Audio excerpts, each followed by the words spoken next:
When Grief Becomes a Doorway by NoSleepScribe. Welcome, listeners. Grief isn't only something the living carry. Sometimes it's a signal, a scent, and if it's overwhelming enough, rich, loud, endless, there are things that can find you by it.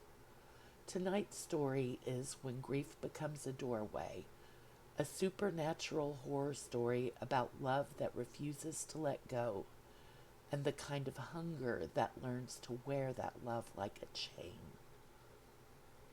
Felicity Raines had lost all interest in and focus on her own life following the tragic deaths of her wife and daughter. She wasn't grieving, she was grief, consumed by it, tethered tightly to her loved ones who had moved on. Then, one day, she felt something tugging on the chain that bound them together. Get comfortable, turn the volume up just a little, because once this story starts pulling, it doesn't stop. This is a work of fiction. Please listen with the lights low. And, dear listeners, take care of yourself. If you enjoy psychological horror, atmospheric storytelling, and slow burn dread, you're in the right place.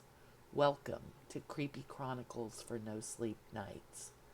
Stay a while, unless something insistent is pulling you away. Story written and narrated by NoSleepScribe. Like what you hear? Subscribe for more original dark fiction. Leave a comment. What part stayed with you? Share with someone who loves unsettling stories. Content note. This narration includes the death of a spouse and child, intense grief and trauma, disturbing supernatural imagery, physical bruising and injury, themes of emotional collapse, and a predatory entity that manipulates loss and attachment. When Grief Becomes a Doorway by NoSleepScribe. Grief isn't only something the living carry. Sometimes it's a signal, a scent, and if the sorrow is overwhelming enough, if it's rich and loud and endless, there are things that can find you by it. Felicity Raines didn't know that at first. She only knew her grief had started to pull. She had never understood how grief could be crushing and weightless at the same time until grief learned her name. It started after the accident. At first, it was just a heaviness in her chest, a stone pressing into her lungs, making every breath feel negotiated. But time didn't lighten it. It grew, swelled outward into something vast and impossible. Soon it felt like she carried a boulder the size of a small planet, suspended above her heart by nothing but memory and spite. On good days, she could almost forget. Almost. Because the boulder was never gone. She just pretended she couldn't see it. Then, one day, she noticed the chain. It wasn't visible. It wasn't something you could point to. It was a sound, faint at first, like metal shifting against stone in the back of her mind. And it pulled, sometimes gently, like a child tugging a sleeve, sometimes violently, a yank so sudden her hands would shoot out to catch a wall, a counter, a stranger's shoulder, as if something was testing how easily she could be dragged into traffic, dragged off the shoulder of the road, dragged into the same darkness her wife and daughter had vanished into. Desdemona and little Kimber. She tried to convince herself that she was imagining it. Then she realized guilt doesn't leave bruises. And the worst part, the pull didn't feel hateful. It felt loving, patient, inevitable. Because if something was tugging, that meant someone was holding the other end. And who else could it be but them? Come on, Fel, she could almost hear Des whisper. Soft, music soft, too gentle for the world. You know it's okay now. You can let go and come to us. And Kimber, bright as a bell in her memory. We miss you, Mommy. So Felicity held on harder. Not because she wanted to die, because she couldn't bear being alone in a world that kept moving without them. The first time Felicity realized the chain wasn't just in her head happened on a Tuesday that smelled like rain and rot. She sat across from her sister May in a little cafe with peeling paint and hollow laughter. May was doing what people do around the grieving, talking about groceries, neighbors, weather, anything that wouldn't crack the fragile floor beneath Felicity's feet. Then May stopped mid-sentence. Her face went blank. She tilted her head like a deer listening in the woods. You hear that? She asked. Felicity's spoon froze halfway to her coffee. Hear what? May frowned, like metal, dragging across concrete, just for a second. May laughed awkwardly right after. Probably the bus brakes. But there was no bus, no traffic, just the faint vibration Felicity had learned to live with, and the awful understanding that the boundary between her pain and the world had started to thin. At work, it got worse. She'd come back hoping fluorescent lights and paperwork would dull the ache. She moved like a ghost, quiet enough to be forgotten. Then she bumped into Mark from accounting near the copy machine. He caught her arms to steady her and grunted, not in surprise, in strain. Jesus, he blurted. You're just heavier than I expected. He tried to laugh, but his eyes stayed confused, like his muscles remembered grabbing something that weighed far more than a person should. Felicity smiled, said something small and polite, and walked away with the word heavier ringing in her skull like a judge's gavel. Of course she was heavier. She carried a boulder in her chest and a chain tied to the dead. That night the tug came stronger, so strong the mattress dipped like unseen hands leaned into it. The air tasted of earth and burial flowers. And in the silence, she could hear it clearly, metal kissing stone. The dreams returned. Felicity had gone nearly a month without them, without waking up gasping, clawing at nothing, heart ricocheting in her ribs.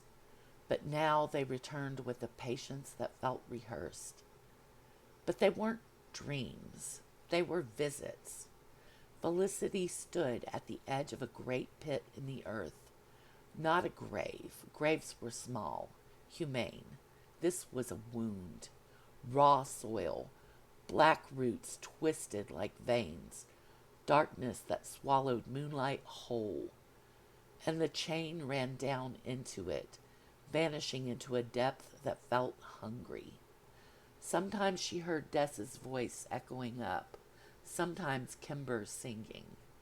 But lately she heard neither, just breathing, slow, wet. Something tugged the chain from below, not in desperation, in satisfaction. Every time Felicity woke, she was closer to the edge. Then one night, the pit was there again. The chain gleamed slick and black beneath a moon that seemed too large, too close, watching.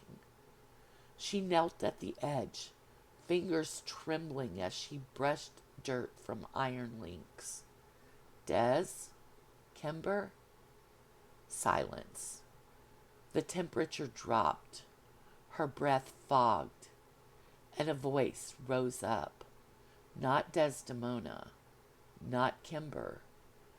This voice was older, broader, wrong, like it was rattling around in a hollow ribcage. And it said her name like it was tasting it.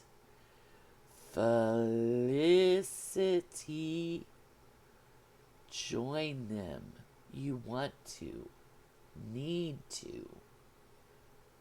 Felicity's heart lurched because for a second the grief in her wanted to agree.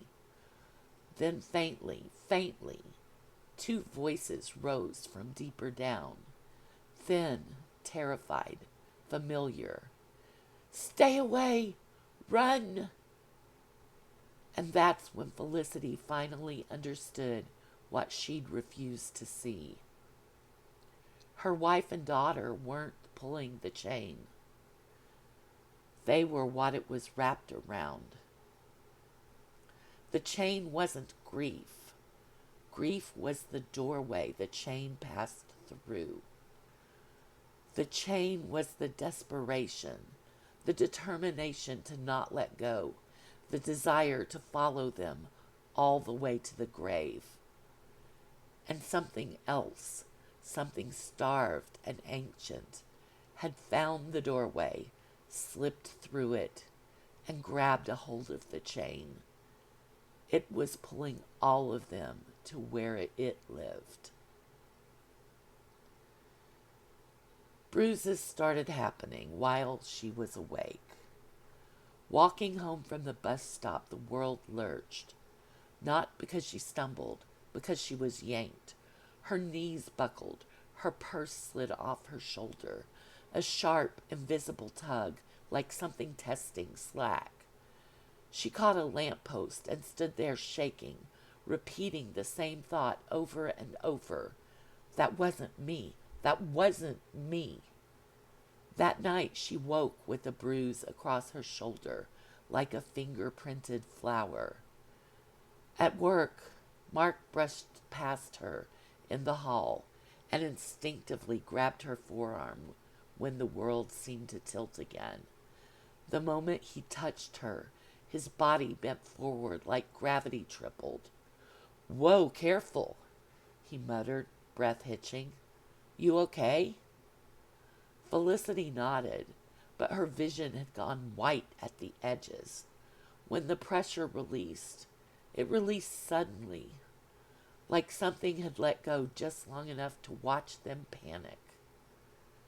People began stepping lightly around her, not out of kindness, out of instinct. And at night, when the city quieted, she would hear it scrape, scrape, scrape, and the whisper that followed like oil down her spine. Join them. Felicity stopped pretending it was just grief when Desdemona's voice finally came through clearly, not in memory, in warning. "Felicity, please don't listen to it," Des rasped, like she spoke through a mouthful of dirt. "We're caught, and it's using us to get to you." Kimber's voice trembled behind hers. "Mommy, don't come here." Felicity's throat tightened. "I thought you wanted me with you." "I don't," Des said, desperate now. "Run. Run fast. Stay safe for us." And something in Felicity's mind stitched itself together, piece by painful piece. She had built the chain. Every night, clutching Des's sweater. Every refusal to pack Kimber's toys. Every promise she whispered into the dark. I'll never let you go. She had anchored them, not out of cruelty, out of love that didn't know how to loosen its grip.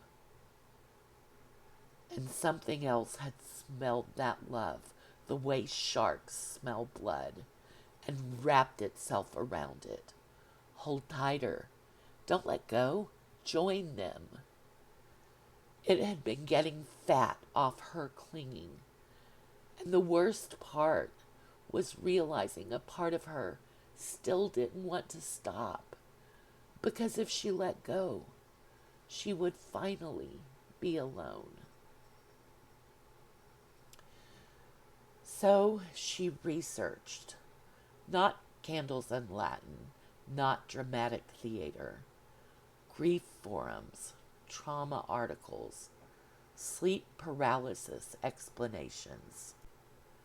None of it fit. So she widened the net. Folklore, soul binding, tethers made of mourning, and the repeated warnings across cultures were like prayers carved into stone. The dead are meant to leave. Those who chain them stay chained too. Felicity gathered what she could, ideas like talismans. Release the dead through forgiveness. Speak the words you swallowed. Unmake the promises that bind. So she tried. She opened Kimber's closet for the first time since the accident and knelt on the carpet, surrounded by tiny dresses and rain boots and a stuffed rabbit with one lopsided ear.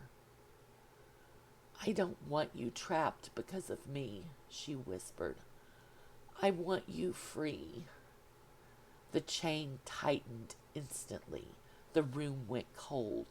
A hanger swayed on its own. Somewhere impossibly far away, metal shrieked against stone. And Kimber's voice echoed, not sweetly, pleading, "We're scared." Felicity sobbed into the carpet, whispering, I'm trying. And in the dream that night, Des looked up at her, eyes terrified. Felicity, love, you have to listen to me. You have to let go.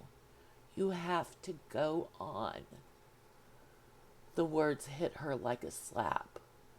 I've already lost you. You didn't lose us, and you never could. Des looked up helplessly. You're holding us with every ounce of your strength, love, and hurting yourself with the effort. The chain twitched. Kimber whimpered. Felicity shook her head. That doesn't make sense. You're gone. I couldn't hold you if I tried. You are trying, Des said softly. Every day, every hour, every moment. You won't let us move on, and you are letting yourself fade away. The darkness shifted. Not movement, awareness. Something further down in the pit listened. Felicity wrapped her arms around herself. I want you here with me. We know, love, Des murmured. That's the problem. We can't be there with you. Our place is here, and yours is there for a long time yet. For the first time, Felicity saw it properly. The chain did not end in her. It sprouted from her.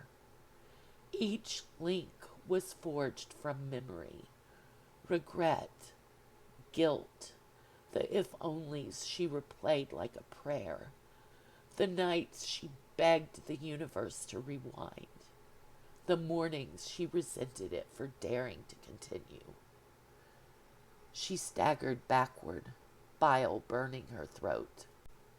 No, I didn't do this. I would never hurt you. Kimber's small voice floated up, trembling. We're stuck, Mommy. Des swallowed. Something else lives down here. It wraps itself around your grief like vines. It nests in the wounds that never close. The longer you hold on, the tighter it pulls. You can mourn without clenching so tightly that it hurts all of us, love. Did you feel it? Felicity whispered. When I tried to let go, it loosened, Des whispered, for just a moment. So Felicity understood. She would have to unmake the chain, piece by piece. She packed a box with relics, photos, wedding invitations, Kimber's drawings, Des's scarf that still held a phantom of her. Every item felt like removing a vertebra. Outside, the moment she stepped into the sunlight, the weight tripled. The cold came roaring in. I'm not throwing them away, Felicity whispered, as if the house could judge. I'm releasing them. Her knees buckled. Halfway to the trunk, the chain yanked hard. Her ankle twisted. She hit the driveway. Photos scattered like fallen leaves. The rabbit splashed into a puddle that frosted over with sudden ice. And the pull didn't stop. It dragged her inch by inch across rough concrete toward the street. Her palms tore. Gravel bit her cheek. The whisper tightened like a collar. Join them. No, Felicity screamed, hoarse. You don't own me. Something under the earth chuckled, and far below, Des sobbed. Let go before it takes you too. Then the pull went slack. Not gone, paused, like it was watching to see what she'd choose. Felicity didn't fight the slack with panic. She crawled back to the scattered photographs and gathered them with shaking hands. Each one hurt like pressing on a bruise, and she whispered over them like prayers. I love you. I love you. I love you. Not stay, not come back, just love. She placed them back in the box, closed it gently, and said, voice trembling, I will always love you, but I won't trap you anymore. Reality peeled back like old wallpaper. She stood somewhere between worlds, soft grass beneath her feet, twilight sky overhead, fireflies drifting like warm souls. Desdemona and Kimber were there, still bound, but the chain looked thinner now, cracked, brittle.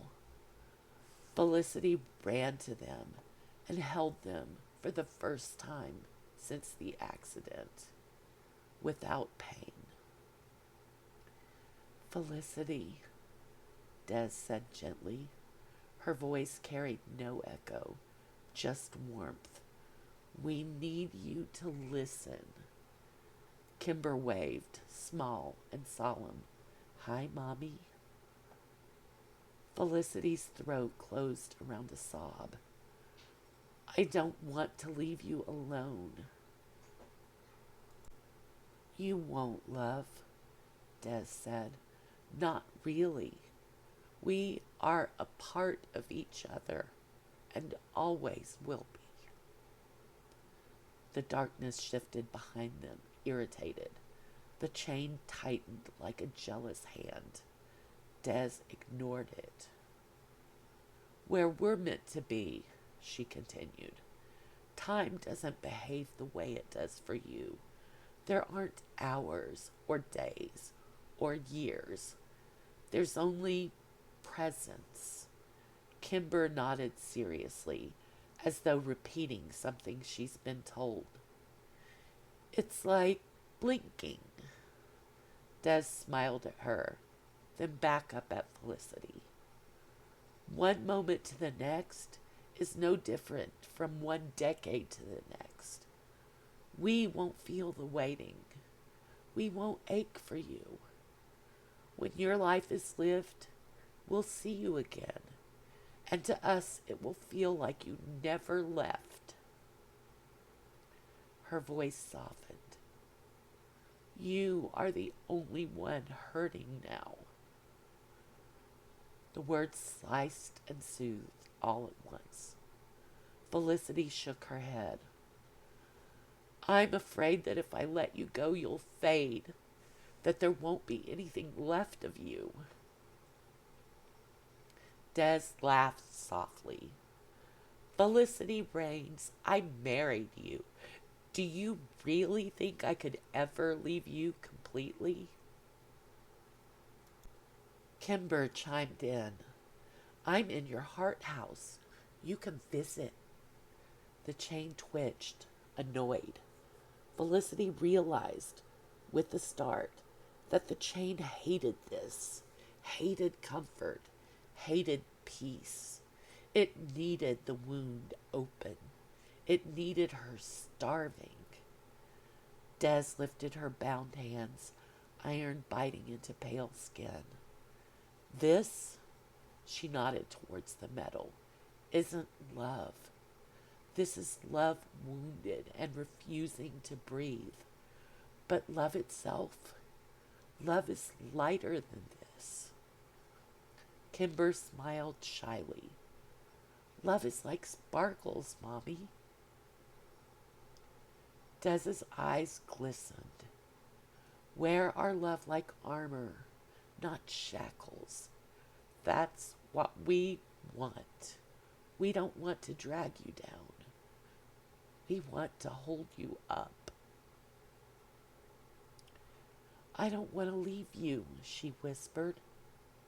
Des kissed her forehead. You are not leaving, my one true love, she said softly. You're living. Kimber hugged her tight. This is our hug place. Felicity closed her eyes as guilt crushed the air from her lungs. I didn't mean to do this to us. We know, Des said. We know you're hurting. We only love you for it. But grief isn't supposed to be a prison, Vel. It's supposed to be a passage. Then the air shifted, cold, predatory. The entity rose from the edges of the twilight, taller than the sky, made of shadow and old grief. It didn't roar, it hungered. The chain rattled violently, tightening around all three like teeth. The voice wasn't sound, it was pressure. Don't!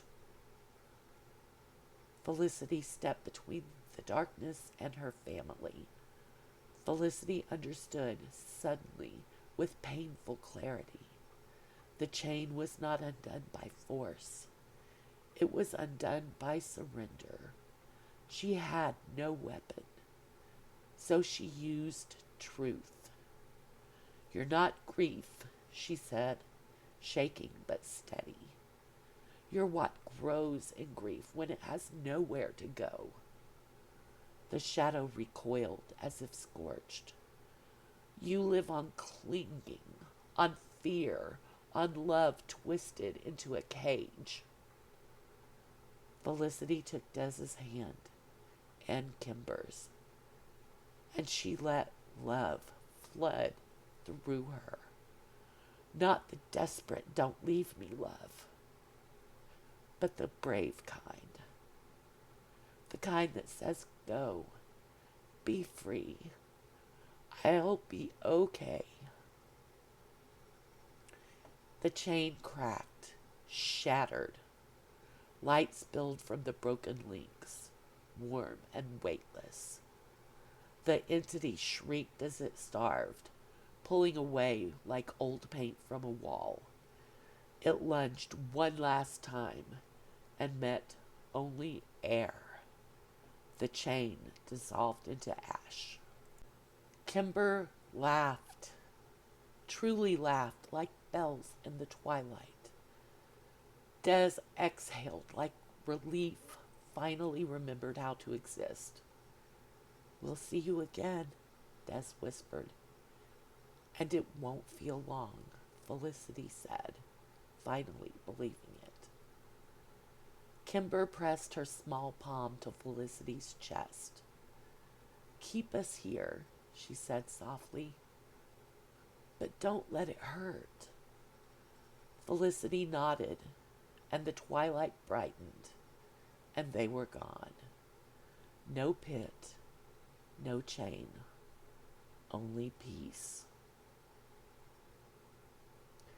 Felicity woke on the driveway with dew in her hair and dawn spilling across the sky. The bruises faded slowly. The heaviness left her shoulders. She didn't forget them. She spoke their names, visited their graves. She started cooking again. Every Sunday morning, Kimber's chocolate chip pancakes, eaten with a smile that hurt, but didn't poison. She adopted a scruffy shelter dog named Oliver, planted sunflowers along the fence, Des's favorite. She grew, she aged, she lived. And when she dreamed of them now, they were always bathed in soft light, never shadow. But the world is wide, and grief never truly disappears. Sometimes, late at night, when the city goes quiet, something old and hungry moves beneath the skin of the earth. It sniffs, it listens, it searches for doorways and for overwhelming grief, rich enough to become a feast. If you made it to the end, thank you for being here. If this story hit hard, take a breath, get some water, be gentle with yourself. I need to do the same. I wrote this story while thinking about my mother and about how glad I am that I can remember her with love and light. Not like the first year when I felt like I was chained and being dragged into a pit. This story is for her. I love you so much, Mom, and miss you every day. If you want more horror that weighs in the heart, make sure you're subscribed and check the next story queued up for you. Until next time, sleep if you can. And if you can't, welcome home.